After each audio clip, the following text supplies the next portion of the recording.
Bien, partimos entonces retomando definiciones, fisiología, etiología, algunos tratamientos que se pueden realizar del área de urgencias y finalmente vamos a dar un hincapié dentro de ese abordaje de rehabilitación que se tiene que realizar para que una persona con secuelas de una ACV pueda salir adelante y poder retomar esa movilidad, poder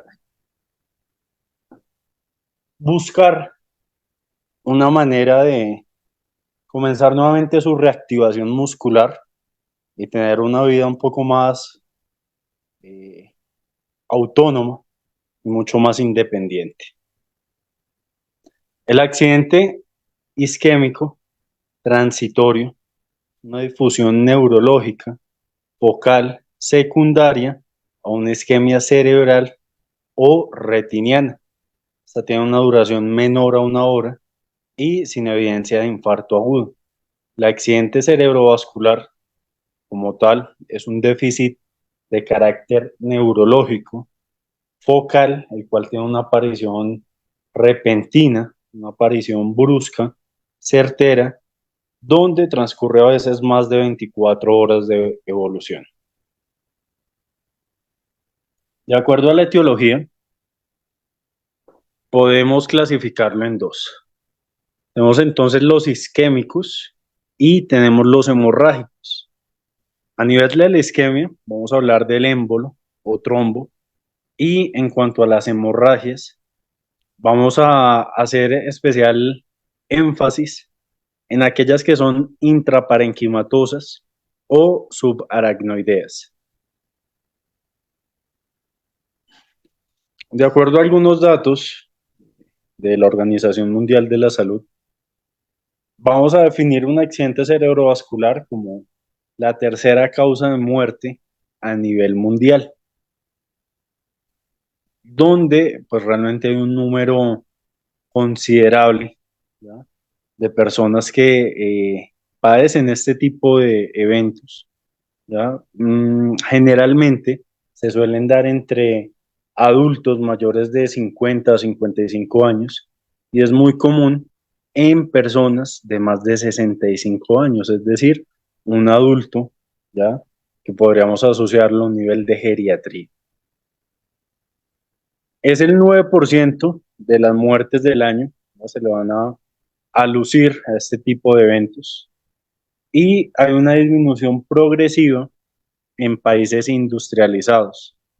La primera causa de discapacidad en adultos y el 4% de gasto de la salud mundial. ¿Listo? Entonces realmente estamos ante un diagnóstico, ya el cual es mucho más común de lo que solemos pensar y tiene consigo una serie de consecuencias negativas, no solamente a nivel motor, sino que también vamos a asociarlo a nivel visual, ¿ya?, a nivel de lenguaje, entre otros.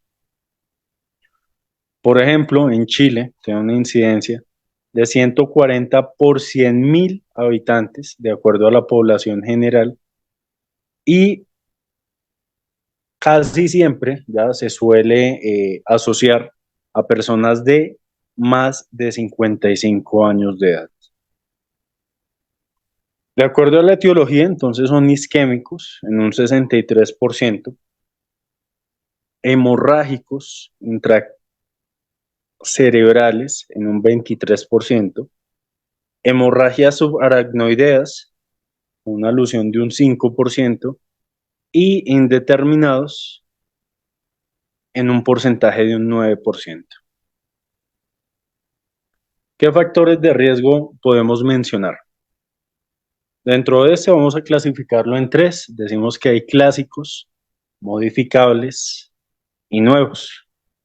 Dentro de los clásicos están aquellos no modificables, como lo es la edad, el sexo, la raza, la herencia o haber tenido algún evento o un accidente cerebrovascular previamente.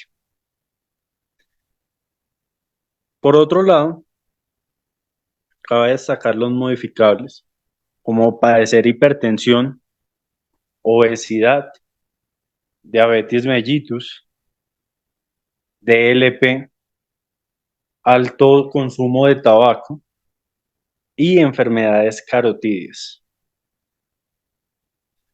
Finalmente tenemos los nuevos. Dentro de esto vamos a asociar las infecciones, marcadores inflamatorios, homocisteinemia o aterosclerosis temprana y polimorfismos genéticos. Hay que tener entonces presente que aquellos modificables y aquellos nuevos, pues hay la posibilidad de poder controlarlos de alguna manera, ¿no? Pero aquellos que son genéticamente adquiridos ya por herencia, pues suele ser mucho más complejo y hay una alta probabilidad de tener este tipo de eventos y mucho más si no tomamos en cuenta ya, aquellos hábitos saludables ya, o aquellos consejos o acciones para poder tener una vida un poco más placentera y libre de todo este tipo de patologías. Dentro de la fisiopatología, entonces, tenemos una penumbra funcional de una hipoperfusión menor a 20 mililitros sobre 100 gramos. Tenemos una función neuronal anormal documentada por déficit clínico agudo y hay una preserva viabilidad y metabolismo. Por otro lado, tenemos entonces la pérdida de funcionalidad celular sin ningún tipo de alteración estructural y tenemos un destino incierto, ¿ya? Porque hay algunos que el paciente puede evolucionar de manera positiva, ¿ya? Si se administra un tratamiento de forma adecuada, ¿ya? Y si se logra identificar en un tiempo previo, pero pues realmente es un destino incierto, ¿ya? De saber qué tipo de secuelas puede dejar en el paciente. Hay una mejor recuperación clínica cuando se puede salvar el tejido, entre otros. De acuerdo a lo anterior, podemos partir de que hay un accidente cerebrovascular hemorrágico. A partir de allí va a haber la ruptura de un vaso, ya lo que puede causarnos dos variables. La primera, que sea intraparenquimatoso, o la segunda, que vaya a ser un accidente cerebrovascular hemorrágico tipo subaracnoideo. Si decimos que es subaracnoideo, entonces dentro de las causas suelen ser traumáticas, suelen ser también espontáneas, aneurismáticas o no aneurismáticas, así como desconocidas. Y intraparenquimatoso, teniendo en cuenta que dentro de las causas podemos clasificarlo en degenerativo, tumoral, inflamatorio o por aneurisma. ¿Listo? Bien. De acuerdo al cuadro clínico, este vamos a poder relacionarlo de acuerdo al territorio comprometido. Esto entonces, dentro de la arteria, tenemos la ACA, ¿ya? Dentro del cuadro clínico, puede llevar consigo consecuencias como una hemiplegia contralateral, hemihipoestesia contralateral, desviación ocular, también hacia la lesión, bradiquinesia y mutismo aquinético. Tenemos el ACM, ¿ya? Con una hemiplegia contralateral, hemihipoestesia contralateral, afasia, apraxia, desviación ocular hacia la lesión. Tenemos la ACP superficial, la cual como cuadro clínico tiene una hemianopsias homónimas contralaterales, cuadrantopsias, alexias y anomias. Y tenemos el ACP profundo, cual tiene como cuadro clínico aquellas situaciones extrapiramidales, alteraciones del estado de conciencia, oculoplegias, hemiplegias también de tipo alterno. Bien, hay que tener entonces presente que hay una diferencia puntual entre un signo y un síntoma. Vamos a hablar entonces de un signo como aquella alteración que presenta el cuerpo y que de una u otra manera tenemos la posibilidad de poder medirlo a través de diferentes equipos, ya que concretamente se van a centrar en qué, en signos vitales, ¿ya? Para obtener un dato cuantitativo, numérico, y a partir de allí, pues poder abordar si estamos ante la presencia de una anormalidad. Por otro lado, tenemos entonces los síntomas. Dentro de los síntomas son aquellas alteraciones del cuerpo que se sienten pero que difícilmente se pueden expresar, como qué, como por ejemplo una cefalea,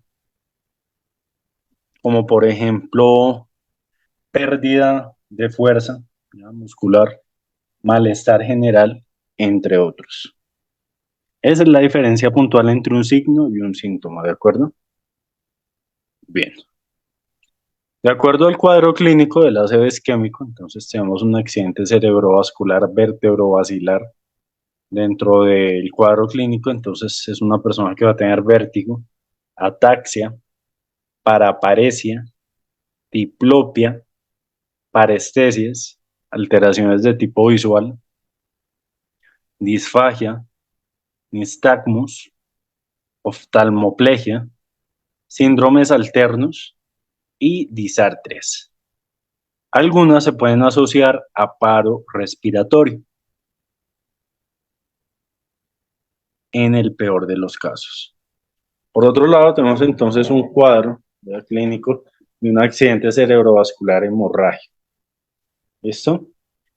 Allí pues vamos a denotar un déficit neurológico focal, una cefalea o un fuerte dolor de cabeza muy brusco, ya el cual va a traer consigo alteraciones del estado de conciencia, rigidez cervical, fotofobia o tener esa pequeña, bueno, pequeña no realmente, tener esa gran sensibilidad a la luz, lumbalgias, ¿ya? O dolor en la columna vertebral, especialmente en las vértebras lumbosacras, náuseas, vómitos, síndrome meningio, entre otros, así como poder relacionarlo con convulsiones. Bien. ¿De qué manera podemos entonces asociarlo a la prevención primaria? Decimos entonces que se va a basar principalmente en el manejo de los factores de riesgo de tipo modificable. Se va a hacer el primer paso. Se va a realizar una evaluación individual de riesgo, ya dentro de las escalas clínicas, teniendo entonces en cuenta que vamos a definir la clínica del paciente como la sintomatología, ya como los signos y la manera en la cual apreciamos al paciente, ya y de la manera en la cual él logra definirnos y darnos a conocer esas alteraciones de su estado de salud. Por otro lado, tenemos entonces tratamientos de tipo agresivo, de todo factor de riesgo totalmente modificable. Bueno, para ello es necesario tener claridad dentro de ese manejo inicial, ¿ya? Que podríamos realizar. Podemos dar un manejo de tipo prehospitalario, ¿ya? Es decir, fuera de la instalación intrahospitalaria, ¿ya? Un abordaje de tipo APH, ¿ya? Un abordaje en sitios rurales, ya, o urbanos, donde se va a estar alejado de la sociedad, donde de un 20 a un 65% de este tipo de pacientes con accidente cerebrovascular consultan inicialmente a servicios médicos de urgencia, ¿ya? Principalmente, ¿por qué? Por cefaleas, ¿ya? Por dolor en el pecho, entre otros. Bien. El 60% va a consultar dentro de 3 horas y finalmente el 30% va a consultar antes de 2 horas. El uso de SMU, ya vamos a asociarlo, a periodos de síntomas menores, a menor tiempo para evaluación neurológica y a menor tiempo, pues también para realizar todo lo que son neuroimágenes. Hay que tener entonces presente que el uso de la tomografía computarizada, pues realmente es un plus, ya que podemos usar a nuestro favor para poder identificar principalmente si son accidentes cerebrovasculares de tipo hemorrágico. Ya cuando tenemos un poco más de dudas, tal vez porque las imágenes pueden presentar alteraciones eh, en la manera en que se pueden observar, ya alteraciones, llamémoslo como movimientos secundarios del paciente, la falta de control del paciente, pues nos va a limitar tener una imagen de calidad, ¿no? En ese orden de ideas, pues si tenemos dudas, ya, con las ayudas diagnósticas que tenemos en su momento, podemos descartar con la ayuda de una resonancia magnética.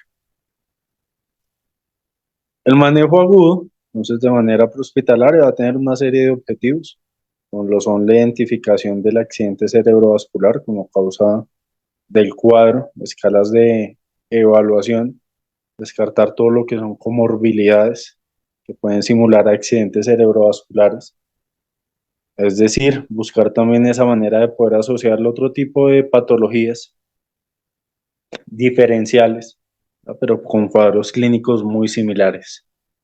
Estabilización del paciente, notificación centro-destino y un traslado veloz. Por otro lado, tenemos entonces esas escalas de evaluación, ¿ya? Dentro de las cuales podemos nombrar la de Cincinnati y la de Los Ángeles, además de poder verificar la historia clínica, que es un documento de carácter público, ¿ya? Público en el sentido del personal de salud que va a poder verificarla, la historia clínica. No es que sea un documento que puede ser verificado por cualquier persona natural fuera de el servicio de salud, ¿ya? Sino pues lo digo público dentro de esa manipulación que se puede generar dentro de el sector salud y dentro del hospital. Bien. Dentro del manejo agudo, entonces, tenemos esa estabilización y traslado del paciente, un manejo adecuado, con la estabilización de la vía aérea, de los signos vitales, un muy buen control, la monitorización cardíaca continua, las vías intravenosas, el oxígeno para saturaciones inferiores a 94%, evitar hipoglicemia, ya, eh, un azúcar fuera de lo normal, ¿ya? Generalmente una glicemia en un adulto promedio tiene que estar entre 70 y 140. Por debajo de 70, pues ya podremos comenzar a clasificarlo como una hipoglicemia. Alertas al centro de destino y traslados a la brevedad al centro más cercano, ya donde pues haya la posibilidad de manejar un accidente cerebrovascular. Por otro lado, tenemos ese manejo hospitalario, ya dentro del cual vamos a verificar un examen físico cefalocaudal para poder constatar la condición del paciente, un examen neurológico y verificar las escalas de stroke, laboratorios clínicos, un electrocardiograma y la ayuda de imágenes diagnósticas. Dentro de la historia vamos a hacer especial énfasis en todo lo que es el tiempo de evolución, la presencia reciente de accidentes cerebrovasculares, infartos agudos del miocardio, trauma, cirugía, sangrado, comorbilidad, hipertensión, entre otros, así como medicamentos, el uso de la insulina y antihipertensivos. Dentro del examen físico, entonces vamos a detallar todo lo que es la pulsoximetría, la temperatura, ya la cual debe estar entre 36,5 a 37,7, comorbilidades, que son enfermedades previas, enfermedades de base del paciente, patologías carotídeas, patologías respiratorias y patologías de tipo sistémico. Dentro del examen neurológico, de aquellas escalas ya que podemos relacionar, decimos que se recomienda que sea realizada ya por el especialista.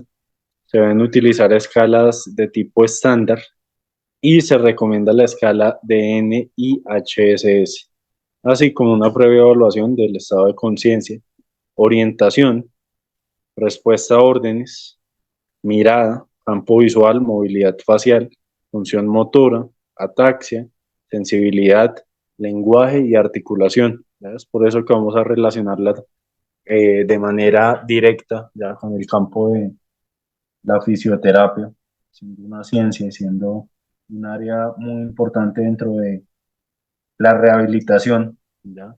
Del paciente dentro de diferentes aspectos, ¿no? O sea, juega un papel rudimentario y un papel trascendental dentro de la etapa de recuperación del paciente.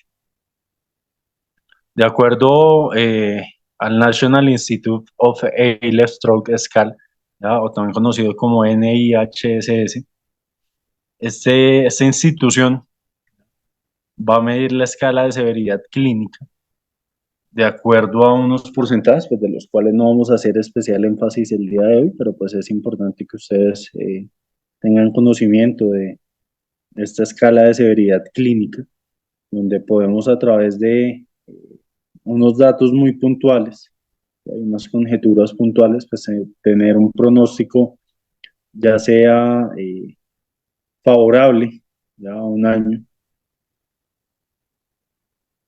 y es útil para el seguimiento y la monitorización continua del paciente. Dentro de los exámenes para descartar condiciones que simulen o agraven o alteren un pronóstico de infarto, entonces tenemos la glucosa, ¿ya? O la medición de la cantidad de azúcar que tiene el cuerpo, LLP, la función renal, ¿ya? Dentro de la función renal entonces vamos a poder realizar todo lo que es BUN, creatinina, poder medir una tasa de filtración glomerular, un electrocardiograma para poder verificar la actividad eléctrica del corazón, enzimas cardíacas, coagulación, gases, otros exámenes según sospecha clínica, historia del paciente, la realización de imágenes como lo son tomografías computarizadas sin contraste. ¿Por qué sin contraste? Porque la posibilidad de que tal vez tenga una ACV de tipo hemorrágico y el hecho de administrar contraste, pues vamos a causar consecuencias mucho más desfavorables para el paciente. Ya realmente con un TAC simple podemos verificar si hay o no hay sangrado. Permitir determinar etiología, permitir un impacto en decisiones terapéuticas, así como por lograr definir todo lo que es tamaño, localización, distribución vascular y sangrado. Entonces es necesario que el fisioterapeuta pues también tenga dominio y conocimiento, interpretación dentro de las imágenes que nos puede otorgar un tomógrafo computarizado, ya que este es el equipo Gold Standard para poder revisar todo lo que son lesiones de carácter neurológico. ¿Listo? Y dependiendo entonces la zona que vaya a afectar del cerebro, pues asimismo va a tener una repercusión dentro de la movilidad y dentro de ese desempeño motor que necesita y que usa pues el paciente como tal, ¿no? Recordar entonces que el hemisferio izquierdo del cerebro maneja la movilidad de la parte derecha del cuerpo y el hemisferio derecho del cerebro maneja la movilidad de la parte izquierda del cuerpo. De acuerdo a la tomografía computarizada, entonces tenemos 75% de que tienen signos de daños antes de 3 horas.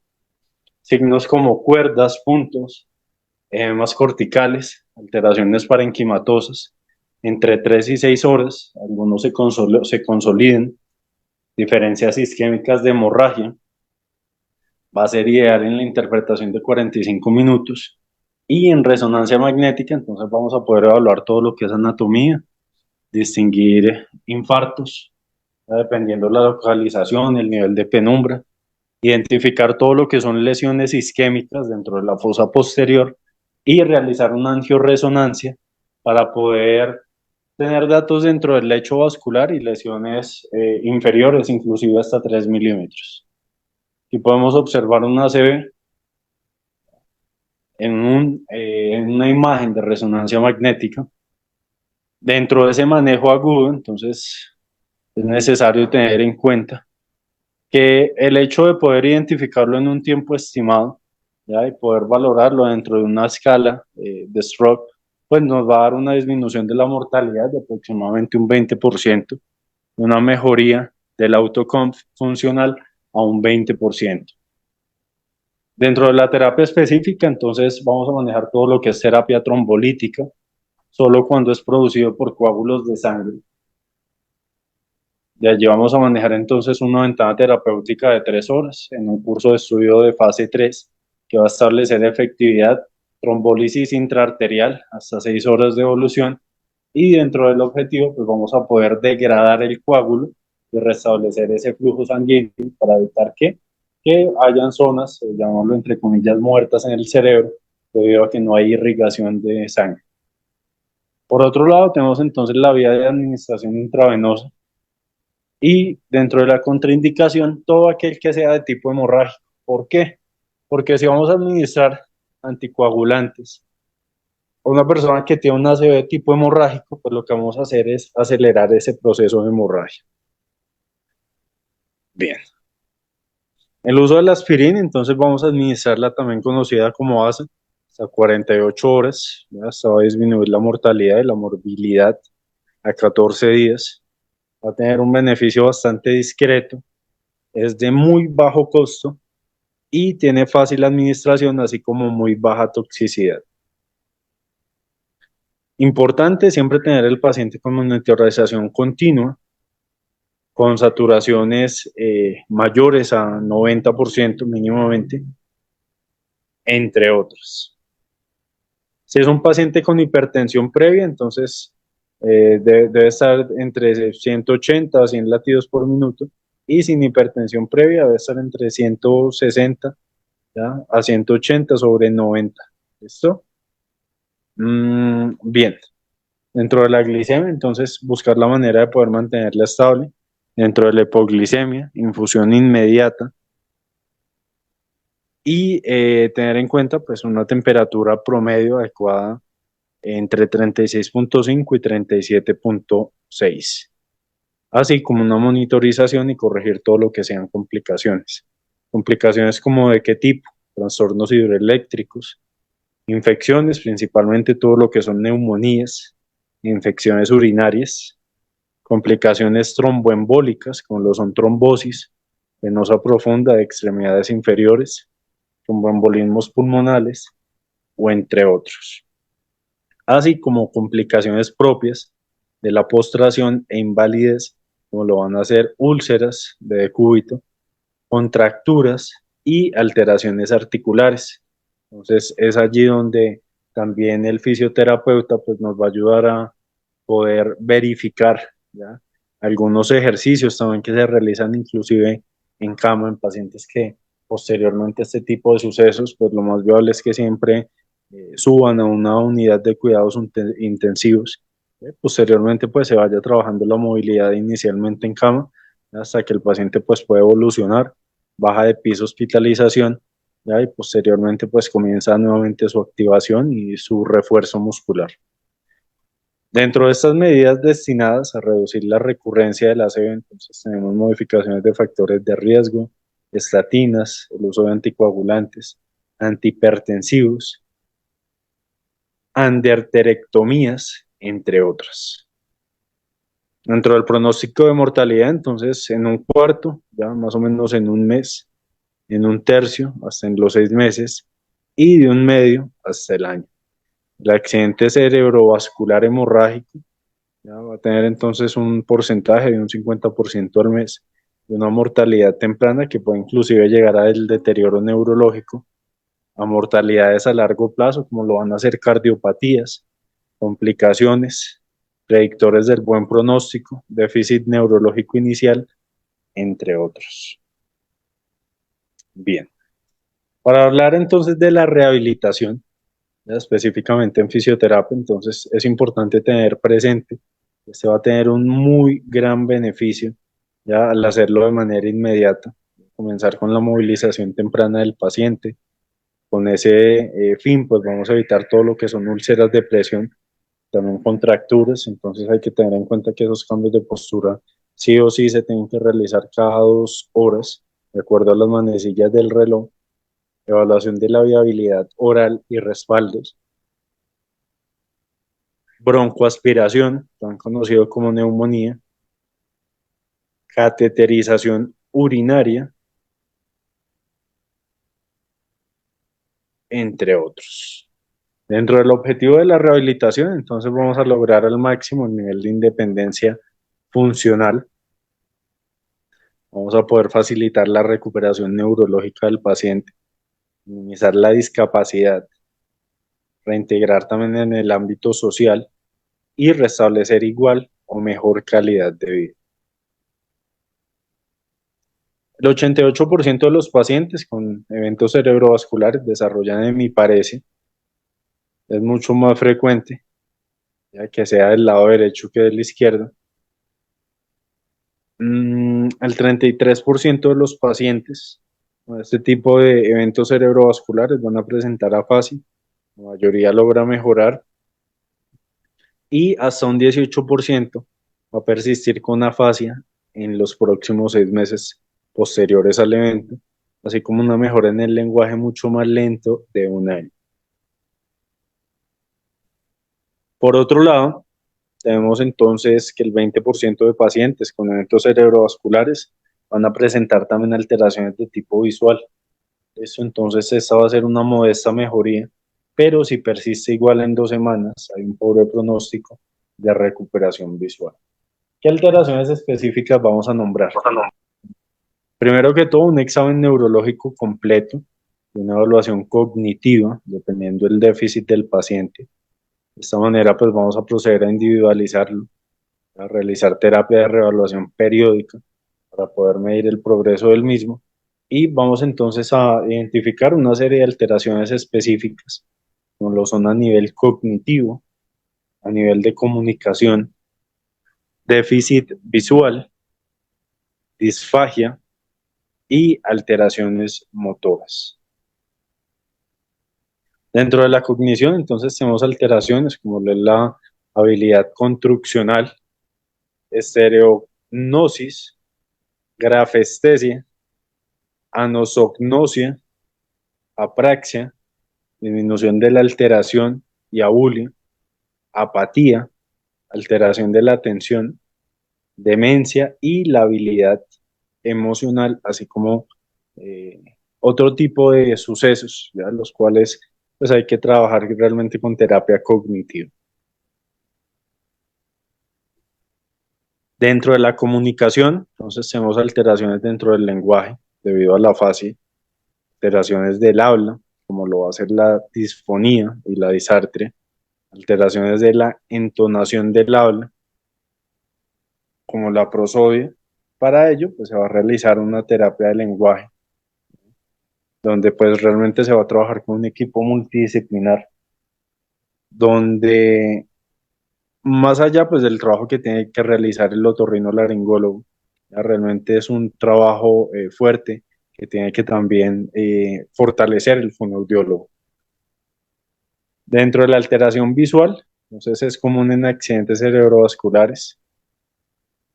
Dentro de esa evaluación del campo visual, ya vamos a medir una alteración exclusiva del mismo, sin alteración hemiespacial, lo cual va a lograr compensar con el déficit un accidente cerebrovascular de tallo cerebral, lo que va a traer consigo afecciones de músculos extraoculares que pueden conllevar a la diplopia. Y esa recuperación motora pues, se va a realizar eh, evidentemente en horas, a días y luego del evento. Vamos a evitar que el brazo afectado cuelgue. Entonces, si vemos que hay algún tipo de hemiparesia, ya lo que vamos a buscar es poder por lo menos controlar que este miembro superior pues vaya a descender de manera brusca evitar todo lo que son contracturas secundarias a la espasticidad, paciente con debilidad del tronco y pobre control sedente, ¿ya? Es decir, un paciente que dificultosamente puede permanecer sentado. Se va a iniciar con terapia de fortalecimiento de forma general y posteriormente pues vamos a realizar un entrenamiento para la deambulación, ¿ya? El cual pues hay que trabajarlo de manera progresiva. ¿Con qué? Con movilización articular, con la elongación muscular de manera lenta, de forma mantenida, con el fortalecimiento muscular, terapias de restricción del lado sano, órtesis, marcha, la ayuda de la hidroterapia, ¿ya? La cual es de gran ayuda dentro de esa facilidad de poder manejar nuevamente el peso del cuerpo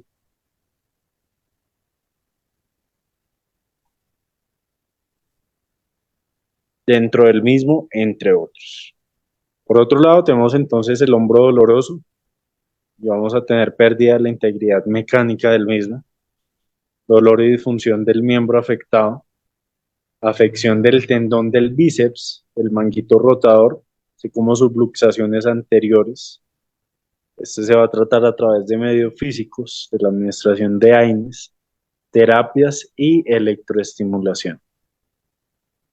Para esa marcha y ese fortalecimiento que se tiene que realizar con el paciente, ¿ya? Pues como requisitos mínimos, el paciente tiene que tener la capacidad para poder seguir las órdenes impartidas, tener el control del tronco,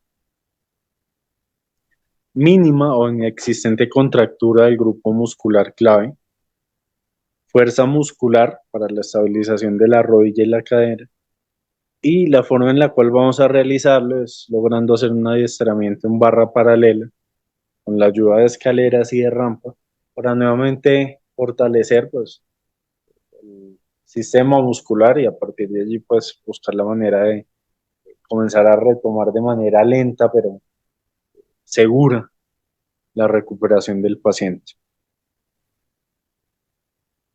Bien. Por otro lado, y no menos importante, entonces tenemos las técnicas modernas. Aquí tenemos una marcha sobre cinta, rodante, con suspensión de peso corporal, ya para también ayudar a coger confianza al paciente y que vaya retomando nuevamente su fuerza. Reducción funcional, utilizando todo lo que es el hemicuerpo no afectado. Y dentro de las técnicas modernas, entonces también tenemos la estimulación sensitivo-motora, asistida por robots, fortalecimiento muscular y reacondicionamiento físico, así como el biofeedback. Cabe entonces rescatar que el accidente cerebrovascular pues, es una complicación muy frecuente con alta tasa de discapacidad residual. El inicio temprano de la rehabilitación probablemente puede garantizar la máxima funcionalidad posteriormente. Es decir, que entre más rápido se logre identificar y más rápido comencemos ese tratamiento y esa terapia de rehabilitación, pues vamos a tener un mayor porcentaje de qué, de volver a tener esa independencia que necesita el paciente, pues qué mejor que con ayuda de profesionales dentro del área de fisioterapia. Bien. Por otro lado, entonces tenemos una máxima ganancia de recuperación dentro de los 3 y 6 meses posteriores al accidente cerebrovascular con posterior fase de mantenimiento. Dentro de las recomendaciones generales, tenemos entonces estilos de vida saludable, manejos estrictos de comorbilidades, siendo esto parte necesaria de ese soporte de rehabilitación, ¿no? Entonces, básicamente lo que se va a hacer es fortalecer en aquellos ejercicios de fuerza muscular, ya vamos a iniciar en cama, posteriormente de que tengamos esos requisitos mínimos, ¿no? O tener un poco más de autonomía y de firmeza, pues vamos a comenzar a eh, ayudarnos ya de algunos equipos, ya para poder reactivar nuevamente esa marcha y esa bipedestación del paciente. Bueno, finalmente termino con estas dos frases de estos dos ilustres maestros. Yo no enseño a mis alumnos, solamente les proporciono las condiciones en las que puedan aprender. Albert Einstein. Y la de Paulo Freire, Estudiar no es un acto de consumir ideas, sino de crearlas y recrearlas. ¿Por qué? Porque dentro del área de la fisioterapia, entonces, si bien es cierto que se siguen una serie de reglas, se siguen una serie de parámetros, ya pues también no todos los casos son iguales y no todo el paciente va a evolucionar de la misma manera, ¿no? Entonces muchas veces hay que lograr dar un poco más de hincapié dentro de unas terapias en comparación con otras, ¿vale? Bueno, muchas gracias por su tiempo. A continuación les voy a compartir un video, ¿ya? Donde vamos a poder denotar a través de la fisioterapia, ¿ya? Cómo vamos a comenzar a reactivar nuevamente la movilidad de un paciente. A continuación me permito compartir con ustedes el video. Muchas gracias.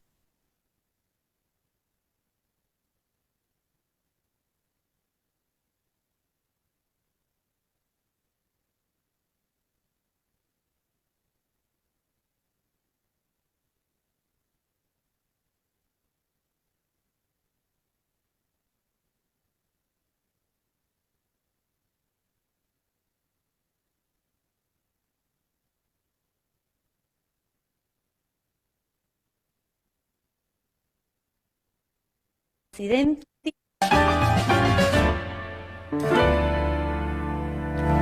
El ACV o accidente cerebrovascular, junto con los ictus, que sería el episodio más corto, esa insuficiencia durante 24 horas, suele dar mucha discapacidad. De hecho, es una de las principales causas de discapacidad en nuestro país.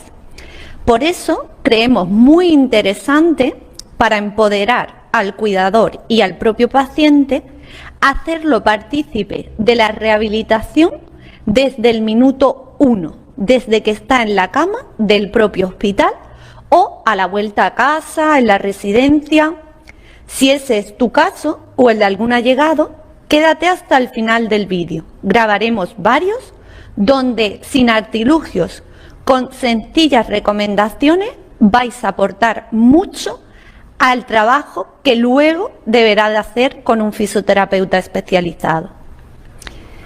Vamos a empezar viendo la postura en decúbito supino. Cuando estamos ingresados o recién llegados a casa, lo más normal es que pasemos mucho rato tumbados en la cama, en la habitación. Nuestra paciente de hoy, gracias a Dios no es un paciente, veis que tiene el lado hemipléjico, en este caso derecho o hemiparésico, y por eso su tendencia va a ser, en un paciente, a irse hacia el lado que más nota, el que ellos llaman sano, aunque no nos gusta llamarlo así, porque la forma en la que yo me hablo influye en mi rehabilitación para este y para cualquier proceso. ¿Qué es el primer paso a tener en cuenta? Que siempre esté alineada. La ayudo, le pido primero que sea consciente, que lo haga ella de manera activa. ¿Estás totalmente alineada? Pues no lo sé, pues no lo noto. Dependerá del grado de afectación que haya tenido. Si de manera activa no nos puede colaborar, lo haremos de manera pasiva. Vamos a empezar desde los pies hasta la cabeza en cómo deberíamos tenerlo colocado. Normalmente vamos a encontrar que el pie afecto tiene una tendencia a ir al equino, que llamamos, en punta. ¿Qué hago para ayudarle? Poner a los pies de la cama la pared. Si no tengo pared, pues el reposapiés, y entre medio un almohadón. Ya ahí estoy favoreciendo el apoyo de talón, tan interesante para cuando luego pasa sentada o cuando luego se ponga de pie. Además de esto, la tendencia en el miembro inferior será a rotar externamente, es decir, a irse hacia afuera. ¿Qué vamos a utilizar? Una almohada larga, que va a hacer que esto pare. Y si de vez en cuando vemos que tiene esa tendencia, la tendremos que ir recolocando. Aquí estaría yo mal posicionada, porque en un paciente la habitación, la entrada de todo el mundo que viene a visitarlo los primeros días, familiares, amigos, la luz solar, la mesilla, donde tiene el móvil, todo debería de estar en el lado afecto, porque es por ahí donde tenemos que tener todos los estímulos. Es una zona que siente menos y que necesitamos que pronto, ya, aquí sí es muy importante los tiempos, empecemos a trabajar. A nivel de la pelvis intentamos que tenga una buena posición y a nivel del miembro superior es muy importante también cómo tenemos ese hombro. Una posible secuela será que el pectoral vaya hacia adelante, que genere mucha tensión en los trapecios, que tenga dolor, y eso nos va a limitar luego mucho durante la rehabilitación. ¿Qué hago para evitar eso? Pues dos cosas. Por un lado, puedo ayudar a que su tronco esté algo más elevado, o bien con el reposacabezas si tenemos una cama articulada, o bien con dobles almohadas. Las dos almohadas las cruzaríamos de manera que tenga su tronco algo más elevado. Ahí ha hecho ella un trabajo de abdominales estupendo. Eso ya nos lo va a hacer el paciente al ayudarnos. ¿Qué hacemos con el miembro superior afecto? Lo dejamos levemente separado, apoyado también sobre una almohada, con la mano en ligera flexión dorsal y ligera flexión de dedo. Y muy importante, con el pulgar por fuera. Muy bien. Cuando pasan unos días o unas horas, sabemos que el paciente lo tenemos que ir cambiando de postura. Entonces, vamos a ver cómo lo sentaríamos en la propia cama. Si es articulada, sería sencillo. Simplemente levantamos, seguimos utilizando esas almohadas, pero lo más normal es que este paciente, que tiene esta parte que la siente mejor y la trabaja mejor, tienda otra vez a irse. Su tono ha aumentado de estar totalmente tumbado a más recostado y tendremos que pedirle que nos ayude, que se vuelva a alinear, a recolocar almohadas. Aquí va a ser más difícil tener la almohada y podemos poner aquí una mesa auxiliar para que, viendo la televisión o comiendo, tengamos más estímulos que cuando estamos totalmente tumbados. ¿Qué otras actividades tenemos que evitar para ese dolor de hombro? Por ejemplo, posturas muy típicas en el paciente que no favorecen. Tener el brazo en cabestrillo todo el día. Así no me duele. Claro, no le duele, pero ¿cuándo se va a poder llevar la mano a la cabeza? ¿Cuándo se va a poder llevar la mano a la boca? Ahora mismo, aunque no sea su mano dominante, queremos trabajar con las dos y las necesitamos. También es muy típico agarrarse la mano con la otra mano y llevársela, por ejemplo, al hombro contrario. No, hemos dicho que este brazo en ligera separación. Sin embargo, sí que podemos ayudarnos con las dos manos para que el pulgar afecto, estando siempre por fuera, con los dedos entrelazados, eso es, le echaríamos una mano, los coloque, por ejemplo, sobre la mesa y ahí podemos hacer algún ejercicio desde ya, algo más incorporada, para trabajar esas escápulas. Por ejemplo, las rotaciones de hombro. Esperamos haberos ayudado con este vídeo y queremos veros en los demás.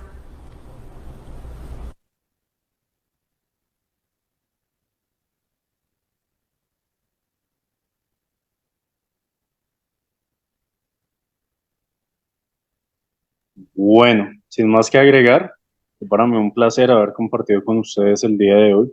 Muchas gracias por su tiempo. Recordarles que posteriormente se van a enviar las certificaciones, diferentes canales de comunicación donde nuestros asesores pudieron platicar con cada uno de ustedes, así como el material de apoyo.